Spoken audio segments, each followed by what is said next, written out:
This is a dramatic situation. We have to do everything possible to end violence.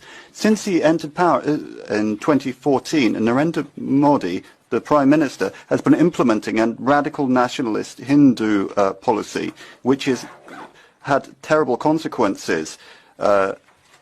Journalists, religious minorities, and human rights fighters. In India, millions of Muslims and Christians suffer every single day because the government violates their most fundamental rights. The situation is serious. That's why the European Parliament must vote tomorrow on a very clear resolution. It has to be clear in denouncing the nationalist discourse of Mr. Modi. We should all be worried about the worsening human rights situation in India. Freedom of press has narrowed. Journalists and activists have been arrested for false reasons. Discrimination and hate have increased. And this is also what I saw personally when I visited India in December. This saddens me as India is a very important partner for us. EU and India have to make human rights and democracy a fundamental part of their partnership in all regards, including trade.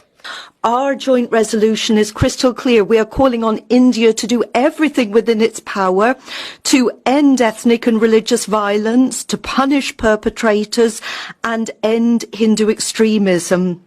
Without ironclad guarantees in this area, then we cannot talk about a new trade agreement with India. India is an important partner to the European Union, but if we as a Christian community can respect other faiths and identities, we must ask our partners to do the same.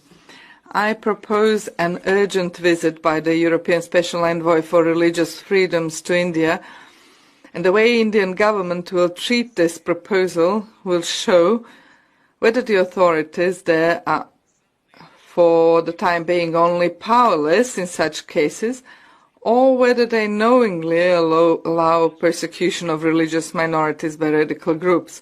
And for political leaders to refrain from making inflammatory statements. They should impartially mediate tensions and reject any nationalistic rhetoric. Today, let us send a clear message. The EU holds a powerful tool in trade policy, and we demand the integration of human rights into our EU-India partnership. Indian officials often like to boast that the country is the world's largest democracy. Intolerance and violence against religious minorities paint a different picture. These attacks against Christians are not isolated incidents. They are organized, leaving behind destruction and shattered lives.